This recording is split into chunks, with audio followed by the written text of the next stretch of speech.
né, nessa quarta-feira que a gente está gravando esse programa, o INSS iniciou o processo do leilão dos benefícios pagos para segurados. Eu queria ouvi-lo um pouco sobre esse processo, o que vocês estão colhendo aí nessas primeiras horas de leilão acontecendo, em meio ao imbróglio que está acontecendo, né? Houve um questionamento jurídico, a Justiça, o TRF da primeira região, deu causa para a questão, ou seja, anulou o efeito de uma portaria, de uma parte de uma portaria que foi baixada pelo INSS.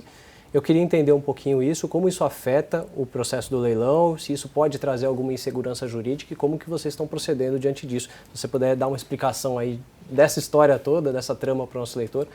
Não, claro, o leilão não é um primeiro leilão, os leilões têm acontecido a cada 5 anos e são para os benefícios concedidos dali para frente. Nesse caso, a partir de 1º de janeiro de 2025, que os bancos vencedores, são 26 lotes, né? São 25 credenciados que vieram, foi um recorde, e certamente o leilão chama muito a atenção do mercado, porque nós temos 40 milhões de segurados, com a perspectiva do envelhecimento da população de aumentar isso de uma forma ainda aritmética, mas com um pouquinho mais de vigor. Então, é um leilão importante, nós trouxemos o leilão para São Paulo exatamente por isso, aqui estão também, o mercado financeiro está aqui, e até sexta-feira nós estávamos voando um céu de brigadeiro, mas é natural, a contestação jurídica de um país democrático é a coisa mais esperada, e houve uma contestação judicial em relação a uma cláusula do leilão, que na verdade é a cláusula da nossa norma, como você bem colocou, e essa cláusula ela dispõe que nos primeiros 90 dias, em que hoje é proibido que se faça empréstimo consignado, o banco ganhador, ou o seu seguinte, ele possa fazer um empréstimo consignado dessas entidades. Ou seja, uma entidade teria essa preferência temporária, é muito bom falar isso, temporária, porque o que já aconteceu de ser levado ao CAD, de ser levado à Justiça, eram leilões que davam ao banco ganhador total prioridade no empréstimo consignado e quem saísse de lá perdia essas vantagens. Não é o caso, o que nós estamos fazendo é temporariamente, nos primeiros 90 dias, a instituição financeira vencedora, e todos os bancos podem participar, não há um clube só de alguns bancos que podem participar, todas as instituições financeiras podem participar, terá essa vantagem. Obviamente, depois dos 90 dias, todas as vantagens que tem, os direitos que têm os segurados, né, de, por exemplo, fazer a portabilidade, retornam, e nós entendemos que isso é uma comparação entre valores, né? A gente tem que preservar a competição, preservar o livre mercado, preservar o direito dos segurados, sempre equilibrando esses direitos. E muitas vezes eles colidem, que é o caso agora. O direito ao livre mercado, ele pode ser, em algum momento, por alguma circunstância, excetuado, não de forma permanente, mas de forma, por exemplo, de 90 dias, como nós estamos fazendo. Isso não implica em ofender, porque depois o benefício, o empréstimo, volta para o mercado e ele se equilibra. Nós entendemos que essa regra é uma regra que agrega valor ao objeto do leilão. Estamos tendo já sinais de uma melhora das ofertas pelas entidades financeiras no leilão que está ocorrendo agora, né, lá na Superintendência aqui em São Paulo, e isso faz com que a gente se convença mais ainda que é um bom caminho. Não é que a gente deve insistir nisso. Nós não concordamos com a ação, obviamente, pensamos diferente. Nós não fomos ainda ouvidos do ponto de vista de uma audiência, né? Foi tudo muito rápido, as decisões, não pudemos nem fazer uma visita aos julgadores, mas agora poderemos. O leilão continua, o leilão deve durar até sexta-feira, acredito eu, dependendo dos lances, a demora, e a gente vai insistir em derrubar. É uma decisão precária, uma decisão liminar, e a gente acha que isso, o tema merece uma maior discussão, para que a gente verifique, por exemplo, que a nossa opinião, nosso convencimento é que isso ainda mais vai agregar competição entre as instituições financeiras, e isso vai de alguma forma acirrar a disputa que vem ao encontro de um melhor nível de juros para o empréstimo para o nosso segurado, para os nossos aposentados. Antes de abrir só para a Ana, 2 pontos que eu queria trazer aqui. O primeiro você falou de uma procura maior, eu não lembro exatamente o termo que o senhor usou, mas de um interesse nesse leilão que vocês identificaram. Eu queria saber se vocês têm alguma magnitude disso, pode passar algum número, eu sei que... Eles estão ocorrendo os lotes ainda, a gente não tem esse número. O que a gente tem é um sinal, ainda não é um sinal que eu posso falar, é um número científico cravado, mas nós estamos recebendo nas propostas valores 2, 3, 4, até 5 vezes maior do que imaginávamos quando estabelecemos o preço, com uma média dos atuais benefícios. Isso é um sinal bom do ponto de vista do sucesso do leilão. Mas nós não terminamos, estamos nos primeiros lotes, mas acreditamos que essa cláusula ela vai agregar realmente valor, mais de R$ 1 bilhão, né, porque nós temos uma expectativa de agregar nesses 5 anos 10 bilhões de reais, seriam 2 bilhões por ano, numa média aqui muito mal feita, mas 2 bilhões, sem a cláusula. Com a cláusula nós imaginamos ser 20% maior, é a nossa estimativa, ou mais, está dando mais, e isso vai agregar, se for 20, 25, 33 bilhões a mais. É bastante dinheiro para quem está tentando equilibrar as contas, né? E a outra questão é ainda sobre o fazer o leilão nessas condições, né? Pelo que se há de indicativo, parece que o mercado comprou essa cláusula, quer dizer, está acreditando que a cláusula vai vigorar, porque os preços estão superando as expectativas dos senhores, enfim, tem alguns indicativos que podem mostrar isso. Mesmo assim, a gente sabe que tem uma segurança jurídica, essa cláusula pode, de fato, cair, ser mantida fora e desconsiderada pelo judiciário. Não seria o caso de aguardar uma decisão para depois fazer um leilão, até em termos de efetividade e conquistar um melhor resultado do ponto de vista das contas públicas, do governo, para esse leilão? A gente pensa um pouco diferente pelo seguinte, juridicamente nós não estamos impedidos de fazer o leilão. Até alguns perguntaram para a gente, né, para nossas equipes, não há uma determinação do Poder Judiciário, não faça o leilão. Nós podemos fazer esse leilão ou até outros leilões do mesmo objeto, testando, por exemplo, a cláusula ou não. A gente aguardar, o Judiciário tem um tempo, não necessariamente ao mesmo tempo que nós temos. Então é importante que a gente possa também, em alguma medida, tornar independente a atividade administrativa sem descumprir a decisão judicial. Então nós, obviamente, se essa pendenga continuar, nós vamos prorrogar os contratos, que atualmente inclui, o nome técnico nem é bem prorrogar, mas é como se fosse, prorrogar os contratos e garantir que a gente vai até o final do debate. O que não pode acontecer, e o INSS não vai fazer isso, pelo menos por enquanto, é a cada medida judicial que tem, a gente desiste pelo bem de garantir alguma coisa que já está garantida. O leilão sem a cláusula está garantido. Nós podemos daqui a um mês fazer esse leilão, se nós sentimos que não vale a pena continuar, não é o que é o nosso pensamento agora, e trazer o leilão sem a cláusula e a vida que segue, tranquilo, não tem problema nenhum. Mas por enquanto, nós desejamos insistir na cláusula, nós vamos às instâncias que forem necessárias, para que a gente tenha a convicção que o Poder Judiciário pensou assim. Por quê? Quando foi julgado um caso parecido no CAD, não sei se era a cidade do Rio de Janeiro ou o estado do Rio de Janeiro, e isso até foi aproveitado um pouco quando se debateu até com a entidade que entrou em face da norma, a gente verificou que o argumento era um argumento que você esvaziasse totalmente a livre concorrência. E o que aconteceu naquele leilão, no estado do Rio, se não me engano, era que o ganhador não teria total controle do consignado. Isso criaria um problema de livre mercado. No caso aqui, não. Nós estamos fazendo uma experiência em que, em tese, se imaginou que essa experiência geraria, primeiro, melhor preço arrecadado do leilão, e nós, qualquer governo, quer que você possa, num mesmo objeto, se você está vendendo uma televisão, você quer vender de vez por 10 mil por 15 mil, para que venha mais. Isso aí você está atendendo o interesse coletivo, porque, em tese, é menos imposto que você precisa. A segunda coisa que a gente entendeu é que não é incomum, assim que a pessoa se aposenta, ela receber uma enxurrada, um furacão de entidades querendo emprestar para ela. Por isso que se estabeleceu essa regra de 90 dias.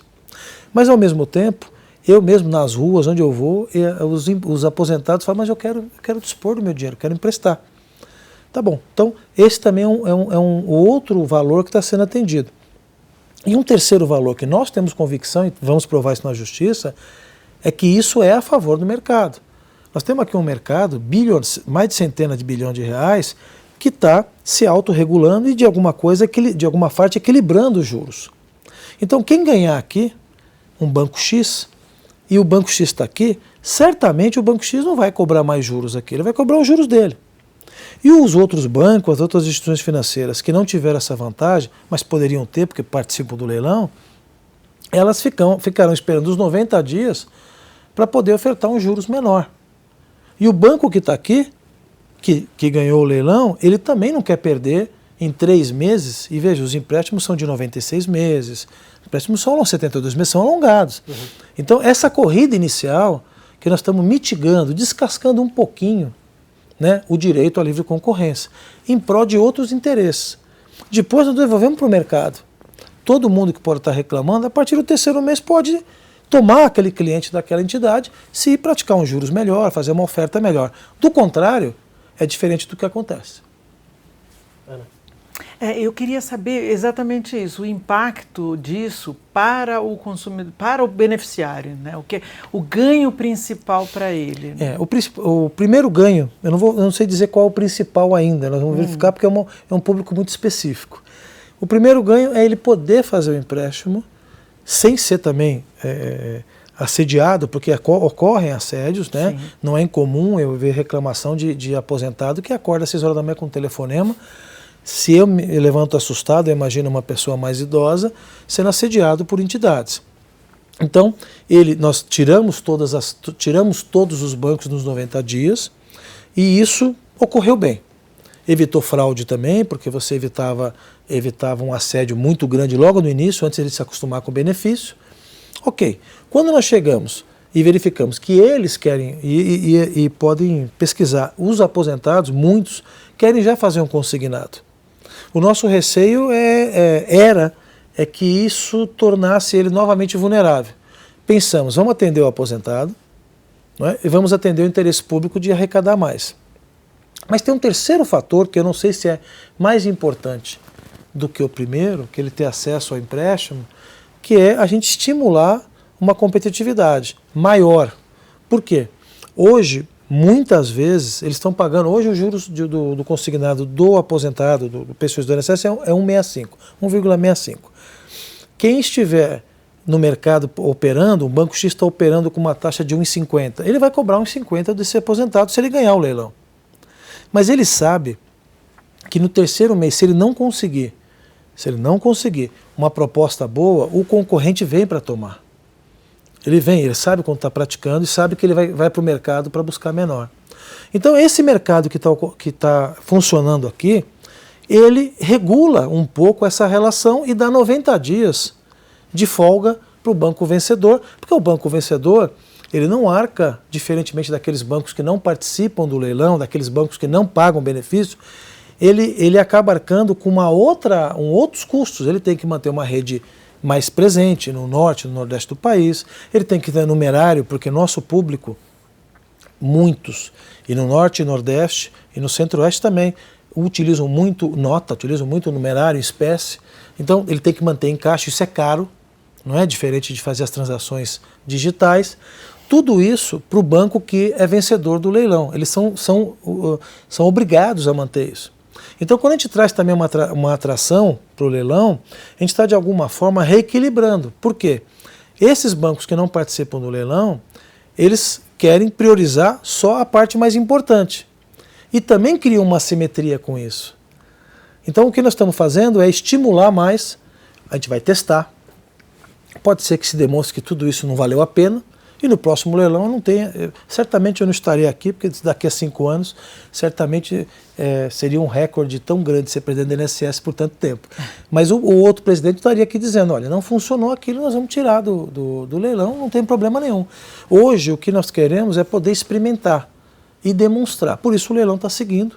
E um primeiro momento, eu não quero comemorar, porque eu poderia estar comemorando aqui o gol antes do VAR confirmar, mas num primeiro momento está demonstrando a confiança das instituições financeiras em que vai ser mais atrativo o leilão e que ele não vai ficar só com a pior parte. Isso é muito importante dizer. Todos os bancos podem participar do leilão. Todos. Então nós não estamos criando uma regra para o banco Y, o banco X ter o seu conteúdo, ter uma vantagem. Criamos uma regra para que todos os bancos que competem numa licitação possam participar e ganhar e ter suas vantagens de acordo com a vitória. Isso é importante dizer. qual que é a estimativa de impacto fiscal que vocês têm para esse leilão?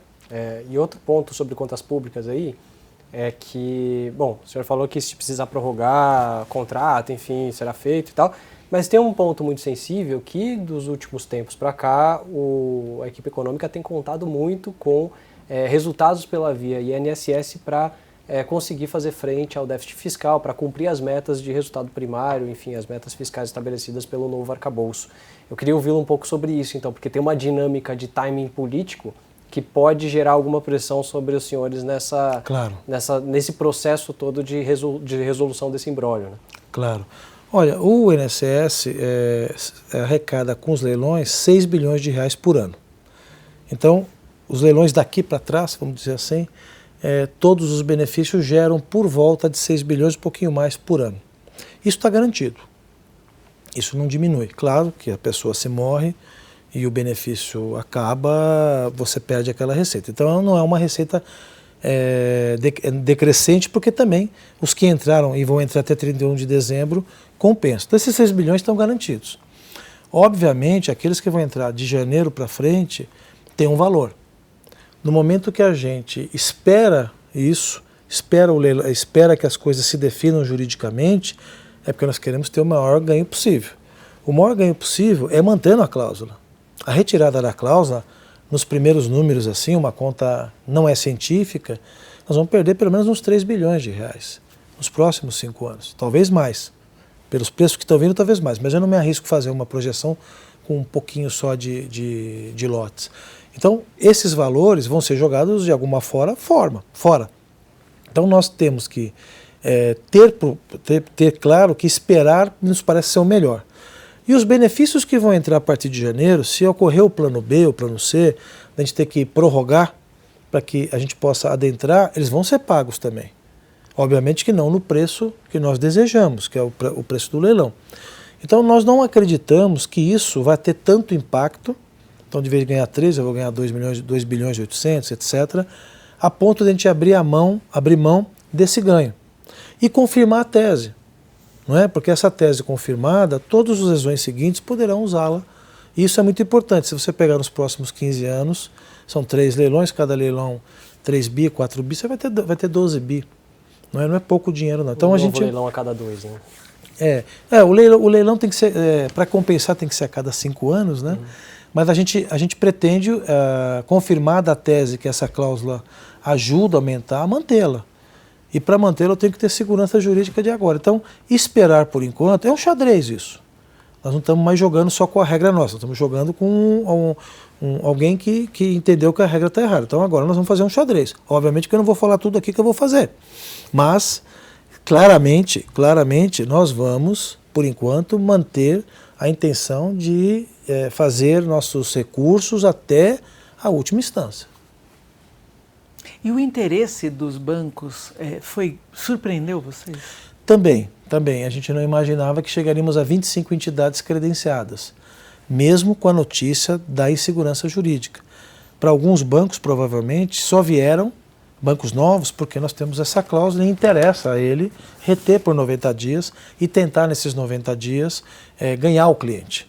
Porque ele tem um prazo curto. Tem 90 dias. Os outros vão estar esperando ali na porta para quando ele abrir a porta ofertar menos.